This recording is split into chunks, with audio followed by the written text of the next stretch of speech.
After 28 years of hurt, Steve Clarke can crack open that champagne bottle because after 3 of the best goals in Scotland history and a 4-2 win over Denmark, we are going to the World Cup. Welcome back, guys, to Fog Football. It's finished at Hampden. Scotland 4, Denmark 2. That means that we top the group, but more importantly, it means that we're going to North America, Mexico, Canada, USA. They're going to be welcoming Scotland in 2026 because we, for the first time since 1998, are going to a World Cup, and we scored some goals that were worthy of not only getting you to a World Cup, fuck it, we scored some goals that were worthy of winning a World Cup tonight.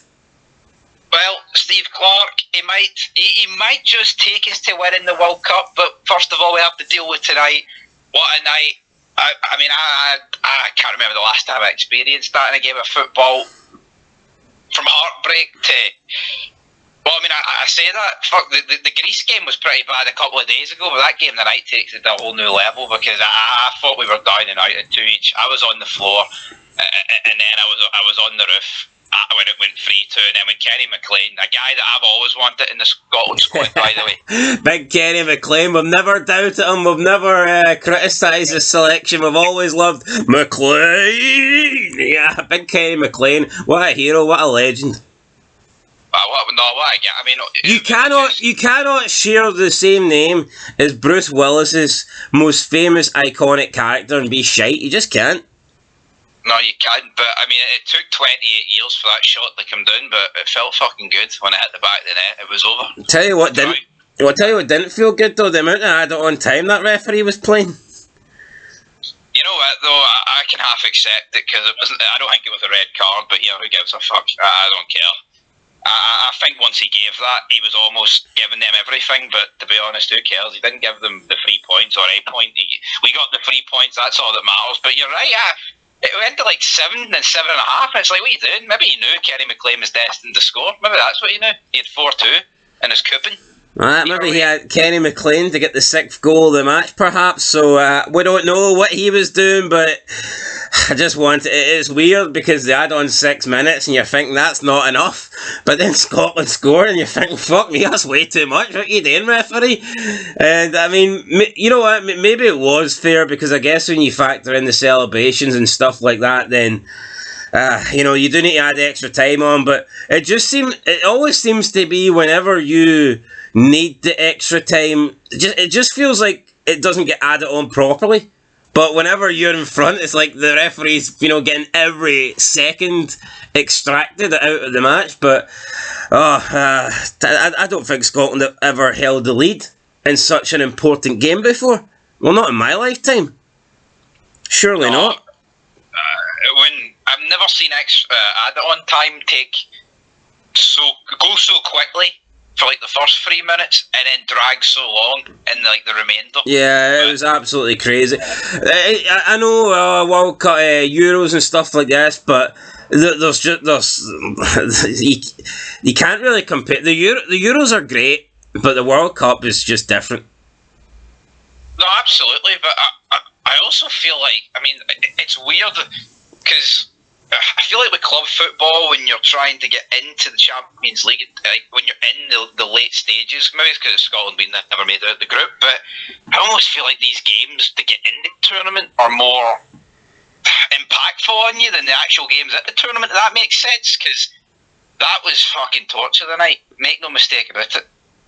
And you compare it to club football, Champions League, you get like the opportunity every single year to get it. The World Cup, it comes around once every 4 years, and if we don't do it here, then like this crop of players, this group of players, like I would have to imagine there's a good, maybe even as far as half, but you've got to imagine there's at least half a dozen of these players that will not be there for the next World Cup qualifying campaign. So it was never. Really didn't want it to go to a playoff because I think we are likely to be getting. I think Italy would be like the most likely outcome in a playoff, and don't really want that. So yeah, got the job done tonight. And got the plane shot. What a feeling. What an absolute feeling it is. So, I don't. I mean, we could discuss the entire game. I'm still that McTominay goal might just be the best goal that I've ever seen scored for Scotland. It's a shame. It just feels so long ago. But who cares? Who cares? It's been overshadowed. I couldn't give a fuck, to be honest. What a goal. I mean, that just set the tone. And then I think it was 17 shots to 1 when it was like 1-0 in like the 60th. But who gives a shit though? When that's your only shot, well, that's the only shot they can fucking do for you, in my opinion. An overhead kick. We'll take every day of the week. Yeah, no, I mean, it was phenomenal. Imagine if imagine if it's 2-2 in the 97th, 98th minute and that's the goal that wins you the game. That'd be the best goal of all time. It would be, but I'm not going to sit here and pretend Kieran Tierney's goal was pish. It was fucking brilliant. That's how good McTominay's goal was. It made McLean's and Tierney's look pish. Even Shankland's goal was fucking brilliant. I don't even know it hit off him. No, Shankland, I think he just got a wee touch there, a wee nick on the ball for about a yard out. But that McTominay, that's the best goal. Nah, screw it. That's the best goal I've ever seen. People can talk about your sedans and all this shit. It's McTominay. Best player in the world. Should have won the Ballon d'Or. Disgrace that he only finished 18th place. Take away the game, the one. Come on, guys. Yeah, he gets in any team in the world. I don't give a shit. Yeah, I mean... He gets in the... McTominay, he gets in the Brazilian team, I'm telling you. McTominay, he's in there. All these United fans that thought like he was one of their core problems are just brain dead. Yeah, what an idiot. Fucking, what's his name? Goldbridge for years, blaming Man United's failures on McTominay. As soon as McTominay leaves, they become like a bottom six club. Oh, mental. Anyway, McTominay, he's been great in Italy, and tonight he scored. What a goal. Still can't believe how good that goal was. Amazing. Absolutely amazing. Yeah, they said he was like Michael Jordan in the air. Just fucking, he hung forever and he just... perfect. Well, NBA 2K26 is 69 quid, and I personally wouldn't pay that, but if you can get goals like that on it, then it'd be worth every single penny. If McTominay's in that game, if he's a downloadable character, then fuck it, I'll play basketball all night long. But the assist did come from Doak, who unfortunately did go down not long after that. He was taken off. I don't think there's any injury news or any injury updates since then. It looked like a hamstring injury, but it looked like a really bad one, and you've got to wonder how much time will Doak actually miss, and is there any doubts about him maybe making the World Cup, because it did look bad. He couldn't leave on his own, needed the stretcher. I'd like to hope that he'll be fine for then. You're talking 7 months away, but this is one that you maybe could rule him out and pretty much end the season, or at least end most of it. I mean, it could end most of it, but hamstrings tend to be a few months. I think he'll be back for the World Cup. I wouldn't worry too much about that. And for me, I think he's got to be one of the first names on the team sheet, on the plane even, because he is, as they said when he gets subbed off, we don't have anybody like him. And I think that's a key difference. Like, you look at the midfield, a lot of great midfielders, but a lot of them are quite similar. But with Ben Doak, what other wingers have we got? I mean, honestly, we don't have anyone. Especially that he calls up. You might have wingers that you could call up, but in terms of what Clark picks from his wee pool, there's no one that gives you what he offers, and it's evident, man. Just no one with his pace. And he will be missed. Yeah, no. There's no more qualifiers for ages. Absolutely, and I kind of just wish we had two Doaks, to be fair. Yeah. I do think McGinn does pretty well though in that role, considering. I think he does a good enough job, but it's not really his natural. It's not his best position. McGinn being out wide's not. I don't think you're getting the best of John McGinn, but I do think he does that role relatively well, considering. But yeah, if we had someone similar to Doak and we had like two really good wide options, then I think that would just make our team so much better. Speaking of our team, he did start Dykes up front tonight instead of Adams, and I thought it was the correct call. I think Dykes offers you more. If you take Shankland out the equation and you take finishing out the equation, I've always believed that we just seem to look better with Dykes up top than Adams. No, I totally agree. I thought that was the 11 I was always going to... I mean, I'm surprised that he did change it, but he needed to change it, man. He absolutely did need to change it. And I thought it was evident. I'm not saying Dykes did an awful lot, but he offers... He offers more. He offers that physical presence. And even running them behind, he can shoulder people like off the ball. And I mean, Adams... I'm not saying Adams offers nothing, but you're right. There seems to be this thought process that Adams can press and no one else can. I just don't see. I think Dykes gives you like a perfect blend almost of like an Adams and a Shankland combined. So I had no issues with him starting. I would have started with Shankland personally, but either or, it worked, didn't it? No, it did. I think Dykes is a better finisher than Adams. I think he's got a better hold up. I think he's better physically. I think he presses just as good as Adams. To me, if you're not going to go with Shankland, then Dykes should be your man. I think Dykes should be the guy that starts. Speaking of injuries, John Souttar pulled out about 10 minutes from kick-off. No update on how bad that is. Do you think that could be a long-term thing, or is it just a niggling injury, or what's the case there? Who are we talking about here? John Souttar. Well, I mean, you know, I think it's a minor miracle that John Souttar's lasted this long without an injury, but who knows? I don't even know what the injury was to him, so I can't really comment. But like I said, the guy has always been injury prone, but this seems to be the longest period that I can remember of him going for an injury. But he seemed alright at the end. He had the t-shirt on, so hopefully he's alright. I mean, a lot of t-shirts were made tonight. Thank God they got to wear them. How shite would it have been if those t-shirts might never come out the plastic had this result went another way. Those t-shirts would have got Dexter Morgan for life. Yeah, tonight's the night. It was the night. It fucking was the night, alright. So we get a great goal. McTominay scores the best goal that we've ever seen being scored. Then Doak goes off injured. Commentary says that we defended great, and or defensively we were like brilliant in the first half. I don't know. I was always a bit worried though. I thought Hanley and McKenna looked a bit shaky. Every time Denmark got the ball into the box, I was panicking. Maybe that's just nerves. No, I thought they were quite... Well, I mean, I was going to say pish, right? But fuck pish. I mean, honestly, I thought Robertson probably played one of his worst games in a Scotland shirt, but he got us over the line. He captained us over the line. But I thought McKenna was better than Hanley.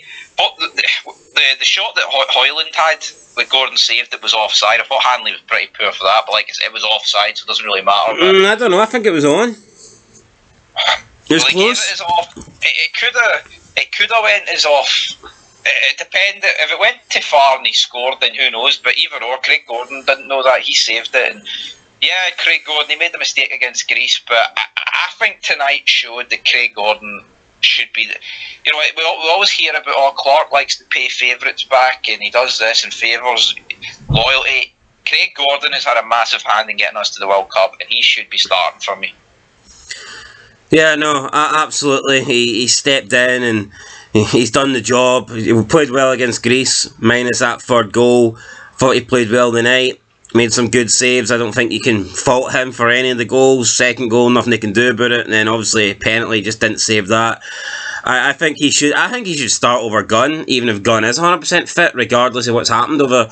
I mean, when you look at it, Gunn only really came in because Gordon got injured, and I think Gunn was fortunate. He came in during that period where Scotland were on a roll. We beat Spain, and see if you actually look at, and I know we kept like a bunch of clean sheets, but see that run we were on when we beat Spain, Gunn didn't really have anything to do in that game.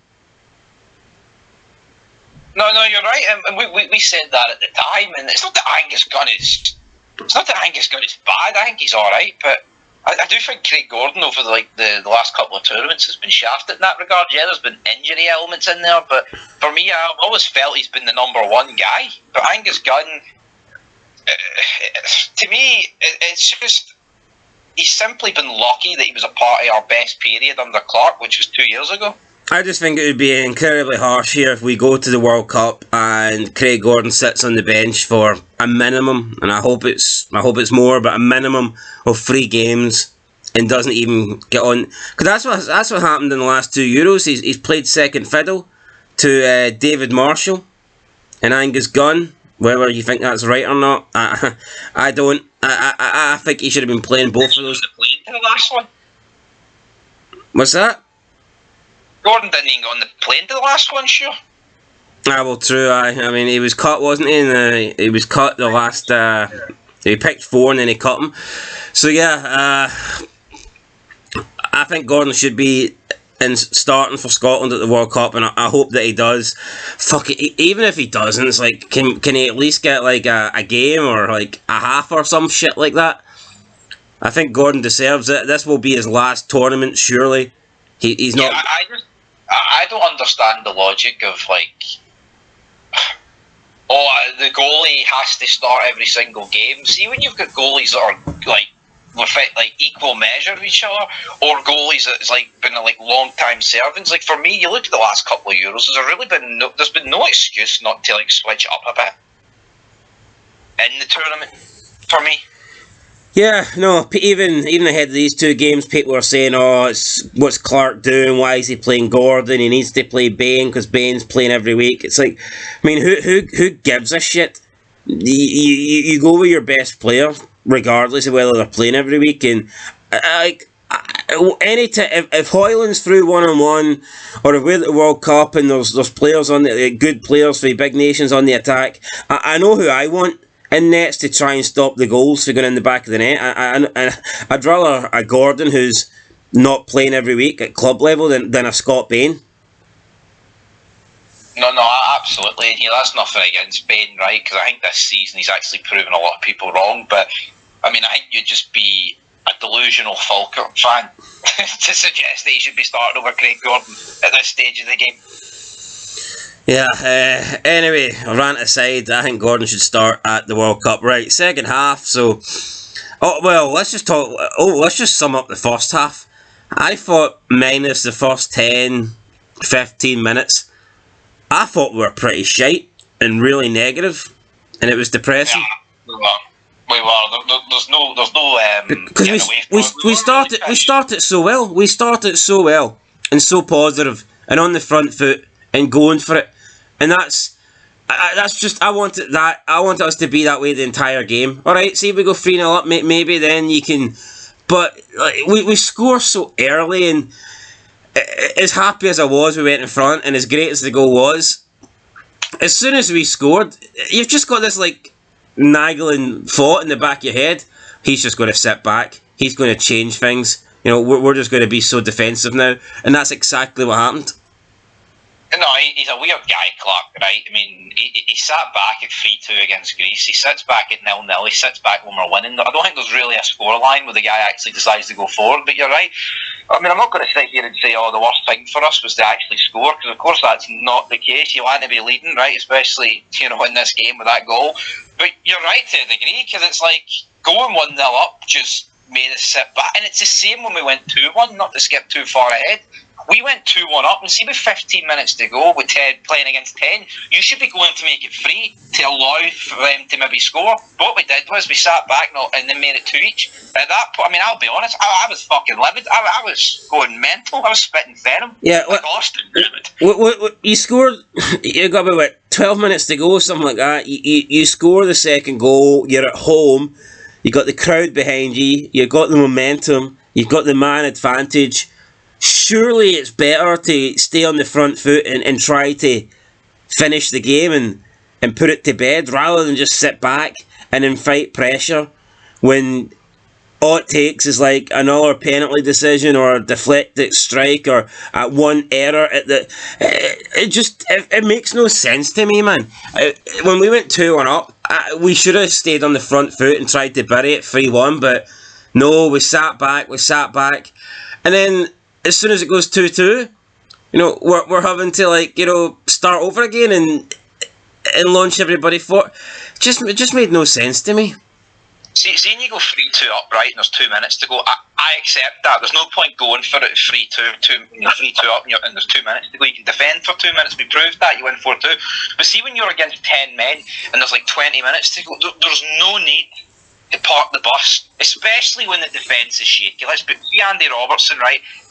He's borderline done for me, right? And I'm not going to turn this into a negative, right? Because this is fantastic, but I think going forward, we seriously need to phase in a new left back. Hell, put Tierney in. Even though Tierney this season's kind of dropped down a few levels in my estimation. Well, he went up a few levels this game. Well, no, but I think most people would agree that Tierney has went down in their estimation this so far this season. But here, if he fucking does what he did tonight, then he'll be right back up there. Yeah, well, I remember it wasn't that long ago we were making the case that Scotland have two genuine world-class left-backs. I don't think that really is the case anymore. There is the case that, I mean, this might sound extreme, but there is the case that left back is quite possibly our weakest position now, and I'm not just overreacting. I'm not going to agree with that. Like, I don't. It's not as strong as it once was, like, but it's certainly not our weakest position. Jesus Christ. Am I going too far here on Andy Robertson? I believe so. Yes. We won 4-2. I'm sorry, Andy. Right, but well, for me, our biggest problem is the centre backs. That is where we struggle. I know this is.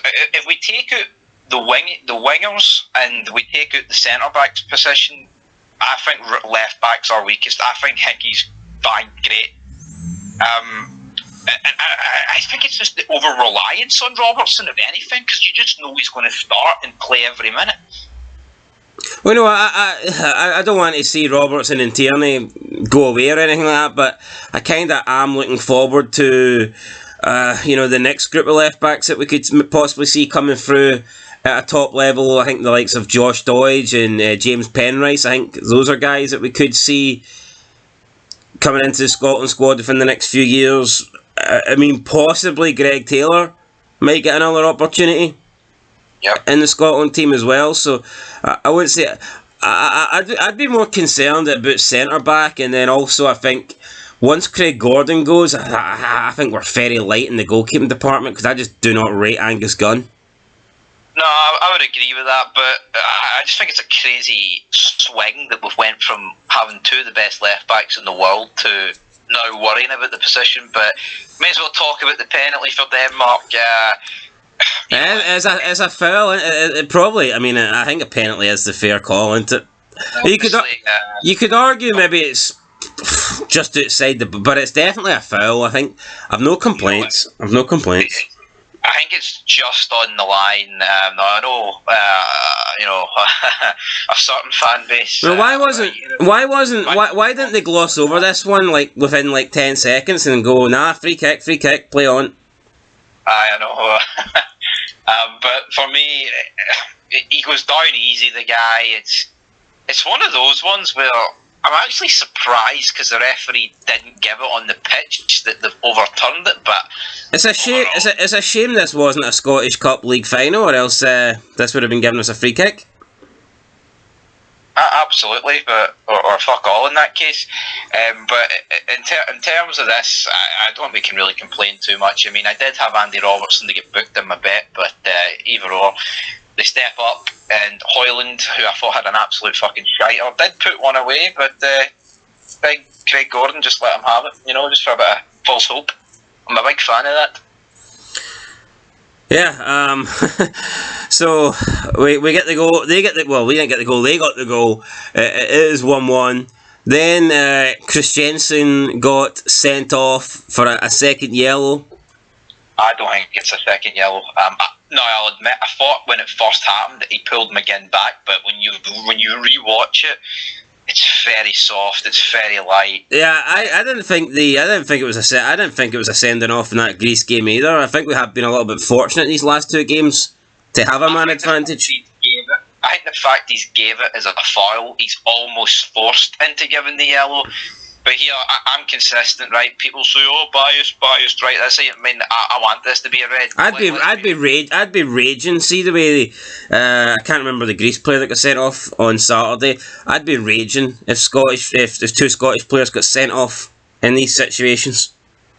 Yeah, well, I mean, with the Greece one, I thought, well, he did kind of elbow him, but with this one, it's almost because of the rule that you can't go to VAR over it. I mean, over a second yell. But to be honest, VAR, can you do anything about this? Because there is contact with McGinn. He goes down. But you know what? It's idiotic. That guy, he's already on a yellow. There's just no need for it. And this changes the game, make no mistake about it, because if they don't go down to 10 men, you fear the worst, but who gives a fuck? They did go down to 10 men. McGinn does what he does every game. He uses his big, beautiful fucking arse, and they got the guy sent off. McGinn, massively underrated. Doesn't always perform for Scotland, but when he does, he just seems... It's like...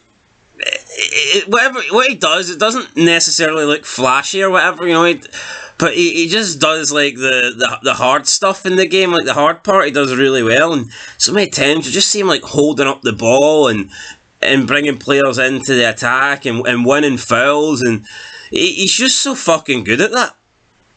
Yeah, I mean, I called for our big players to step up. I thought McTominay didn't have the best of games, but who gives a fuck when you score an overhead? Even towards the end there, it's like we've got about a minute left and it's 3-2, and McGinn is like literally in our own box holding off two players with his ass, and you're thinking, what the... if you fuck this up, you could be the reason we're not going to the World Cup. But then I think he just played it out for the throw-in, but he wasted valuable time there and took two players out the game. Anyway, right, changes were made. Shankland came on. We then get a corner. Lewis Ferguson, 12 minutes for time, whips one in, and Shankland pokes it home from about 1 yard out. Good finish. Absolutely unstoppable, Emilio. I think we have to be honest here. I think Kasper Schmeichel is just... I think he's pish. I mean, we want to talk about guys that are done. I think he's done. I mean, immediately when this went in, he's greeting to the referee like a little fucking bitch. But the reality is, he's just so weak. I mean, Shankland doesn't even do anything to him. Like, we see how overprotected goalies are. What does Shankland even do to him? He's onside. Kasper Schmeichel's the one that pushes fucking Shankland. So it's just goalkeepers union, this, but there's nothing in this. Absolutely nothing in it. Yeah, he's calling for the free kick, like, but this, what a disgrace it would have been had this not been given. So that's the goal, and you're thinking, right, come on, let's do this, and straight away everyone once again behind the ball. Very deflating. No, it is deflating, and I'm going to be honest here.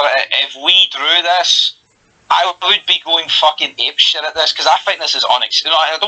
I know it's unacceptable, right? Because see, when you've got 20 minutes to go, you're against 10 men, they're piling bodies forward. There is no reason to park the ball. You're in fighting pressure for no reason. We've literally got 3, 4, 5 fucking strikers / attackers on the pitch. It does not suit you to go defensive, and so I'm going to call it out. They score. The thing is, right, it's a shite goal to concede, because that Dorgu guy is completely unmarked at the back post. It's like, if we're going to park the bus, at least be defensively sound. We weren't. He scored. And you're like, what the fuck are you doing, Clark? And then at this point, you're thinking, we've seen this against Greece.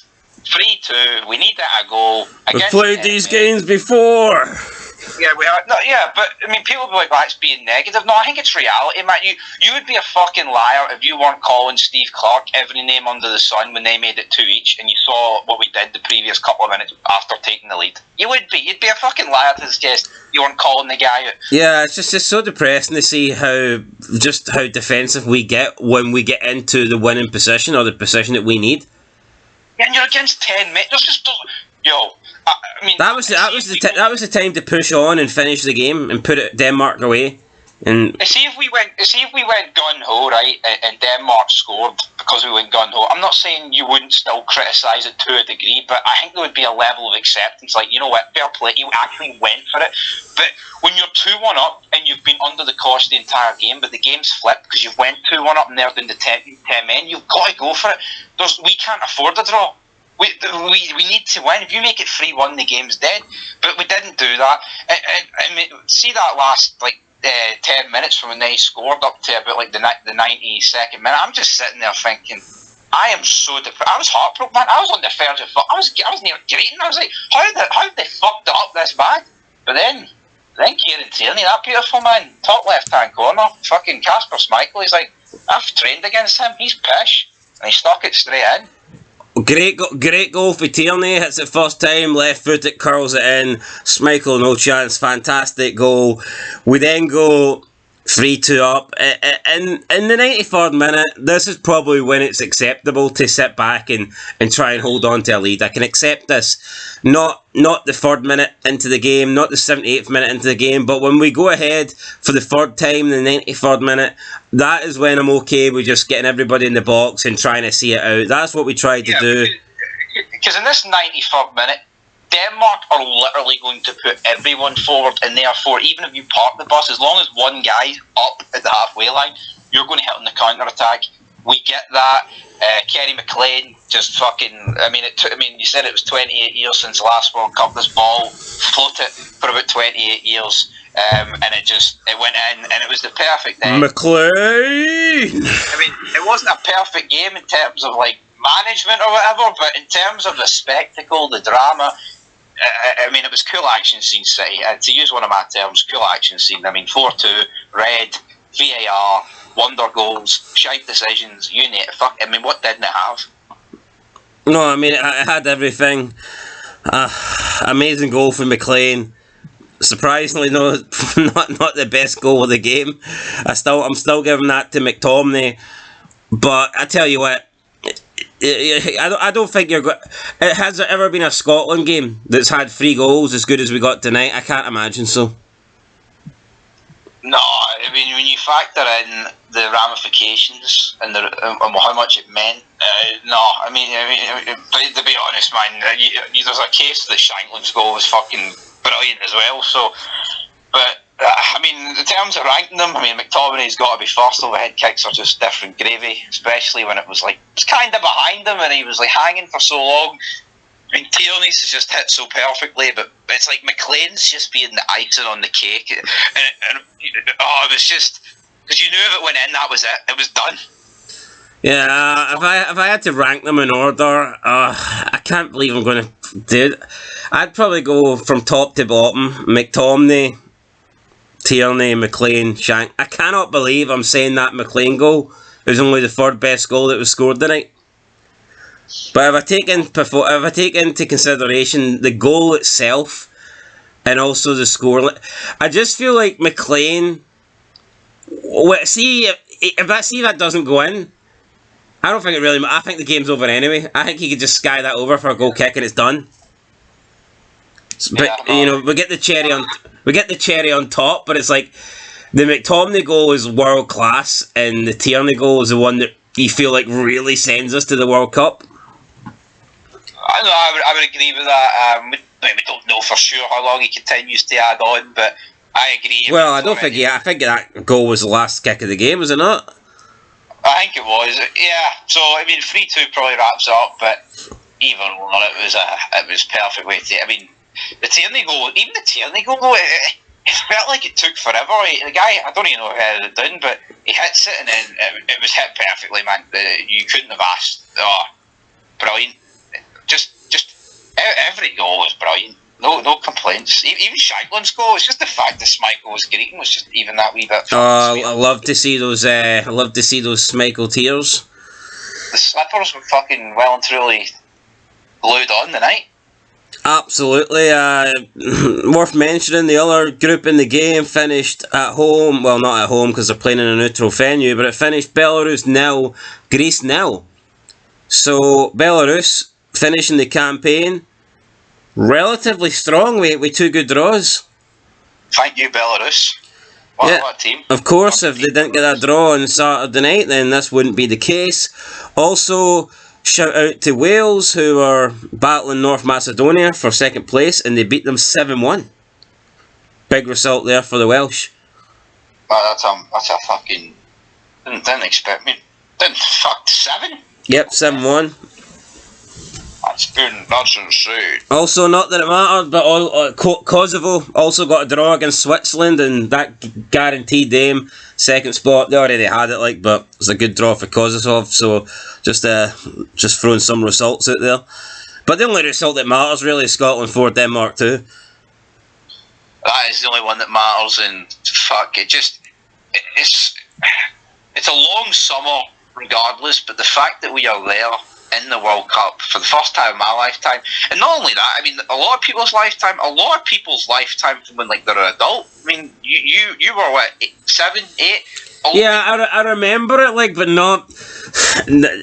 I remember having the wall chart, and like I remember like watching the games, but you don't remember any moments because at that age you're just, I remember watching it, but I don't really remember anything from it. If that makes sense. Generations have come and went. I mean, you would have to be late 30s, 40s to truly, like, properly experience that last World Cup. And I mean, obviously they're every 4 years, but it's just it shouldn't have took this long. But who gives a fuck? That makes it even sweeter. It's fantastic. No complaints from me. Last game, last kick of the game, brilliant. Fuck Denmark, fuck Greece, fuck Belarus. You know what? There's a case that it feels like performance-wise, it's our worst fucking collective as a group under Clark. But who cares? That makes it even better. Yeah, I mean, over the 6 games, were we great? No, we weren't, but we're going to the World Cup, so it really doesn't matter. It really does not matter. It doesn't. But, I mean, the night, I mean, like, if you take for the first minute up to when they went down to 10 men, if someone said to you, that's one of the worst games we've played in this group, you're like, fair enough, but who cares? Who cares? Yeah, so, I'm absolutely buzzing. Absolutely buzzing. And now, I think the draw is 5th of December. We were all worried about the draw on Thursday. Oh, what's the playoff going to be? Well, that can be whoever it wants to be. What about the 5th of December? Yeah, 5th. Who do you want? What group do you want? Any particular team you want, or? The 3 shiest teams. I hope we get a big nation. Oh, well, I think we all get a big nation, but I wouldn't mind getting Brazil again. We got them in the last World Cup. Looking at pot 1, I'm pretty sure the 3 host nations are in pot 1. We've got a better midfield than Brazil, so bring them on. Yeah, I mean, honestly, man, I don't fear anybody. I mean, honestly, I can't say as a nation we should be going into this World Cup playing a team thinking, oh, this is all about damage limitations. I mean, honestly, even if you got, who? I'm not breaking it. I just hope that we do ourselves proud, and I hope that I finally have a good tournament, because Steve Clark's had 2. We can say what we want, and you can say that, well, in both tournaments we got to the final game with a chance. I would argue that with the Euros, it's, most teams get to the final game in the Euros now with a chance of going through because of the new format. Aye. Now, the Croatia game in the first time around, they ended 3-1. We were kind of beat well before the end. The game against was Hungary. That literally did go to the final whistle. I mean, a goal in the last couple of minutes could have sent us through. But I hope that we actually play well this time and try and get a win on the board. That's 6 competitive games now at tournaments for Scotland. 4 defeats, 2 draws. It's about time we got a win on the board. No, I totally agree, and I mean, this isn't just. When was the last time we won at a World Cup? Because I know we didn't win. We didn't win in '98. So when was the last time we actually won a game at a World Cup? Probably 90, because we didn't get the 94. But we've never got out of a group stage at a tournament. That needs to change. Wales have done it. Northern Ireland have done it. Republic have done it. I mean, come on. There's some nations way below us that have... No, it's the year, because I look at the World Cup, right, and yes, it's obviously the more prestigious tournament, but I've said this, there is a chance that you can get a much easier group in the World Cup than you can in the Euros. That's just facts for me, because you could be taking on like a Qatar and another team like New Zealand, and then you could get an Argentina as well as the other team in the group, but on average, we are better than the majority of the other teams outside of South America and Europe for me. Yeah, and I just hope we get a chance to prove it right. I think that's where we'll end it. Massive win for Scotland. Great result. Great goals. Everything was great. Just, yeah, I mean, the possession finished 70% in favour of Denmark, which is insane. Denmark had double the amount of shots that we did.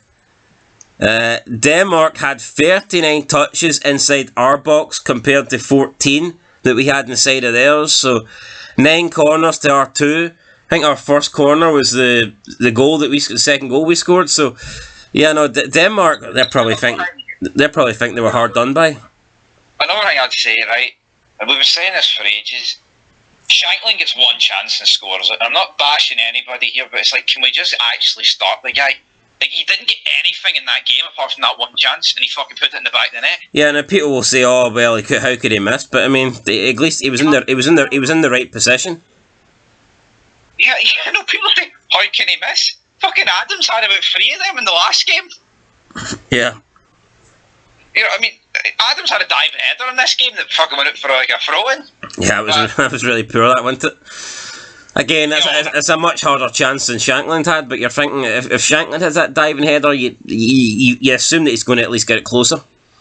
Yo, Adams for me, right, 110% has to be still going to the actual tournament, but I think this is the time in March to actually, right, Shankland, we're going to give you 2 games to start, lead the line, what can you do, etc, etc. I mean, people are like, oh, Adams got more goals than Shankland did last season. But yeah, but what about the years before it? No, I mean, what about the years when Shankland's getting like back-to-back 30-plus campaigns? Or near enough that? Yeah, I'd like to see Shankland start these 2 games in March. Because you can't compare actually starting a game and playing the first like 75 minutes compared to coming on in the last 15 when you're just getting desperate and chucking bodies forward, and you've lost your playing style, and it's just a case of like launching balls into the box. Because see, if you're coming on for 10-15 minutes chasing a goal, you're not going to get the kind of chances that you're likely to get aren't going to be as good as you could create normally over the majority of the games. So I do think we need to see Shankland actually start games and see what he can do. I'm convinced if Shankland started games, he'd have a far superior goal per minute ratio over what Adams and Dykes do. Totally agree. It's not just the up front. It's every position. We know what Robertson can do. We know what the likes of McTominay and McGinn can do in other areas. May as well give the likes of Deutsch, give the likes of Miller, all these guys, give them the starts. There's no reason not to in these March games, because you still got games in June before the World Cup. So I'd just like to see, because like this will be most of this team's, I would say, last chance at maybe a tournament, but especially a World Cup. Yeah, also tonight we're missing, like you mentioned there, but Miller missing, Gilmore missing, so we've got some good players to come back into the team. Yep. Absolutely. Anyway, right, that is where we're going to end it here. Scotland win. Scotland are going to the World Cup. Denmark have to settle for the playoffs. Absolutely fantastic. More videos, more reaction to come. We will cover the fans' reaction, maybe do some player ratings. Got to do the World Cup review show as well, and talk about all the other teams that have made it to the World Cup, or at least have booked their spots in the playoffs. So lots of stuff to talk about. But for now, Scotland have done it. Scotland are going to the World Cup for the first time since 1998. It's a fantastic feeling. And now we don't need to worry about playoffs. We don't need to worry about March. We can just sit back and enjoy the rest of the season, because we know that in the summer we're going to North America. North America, it's not N/A, it's NA, brother. It's North America. No, it's not non-applicable, but what a way to do it. What a game. It was never going to be easy, but we got over the line. That's all that matters. Say you are about Steve Clarke, yeah, a lot of us have bashed them, but that's €2 in a World Cup. 3 out of 4 is not fucking bad, considering the last host of years. No, Steve Clarke, look, he's done a good job. No one's denying that.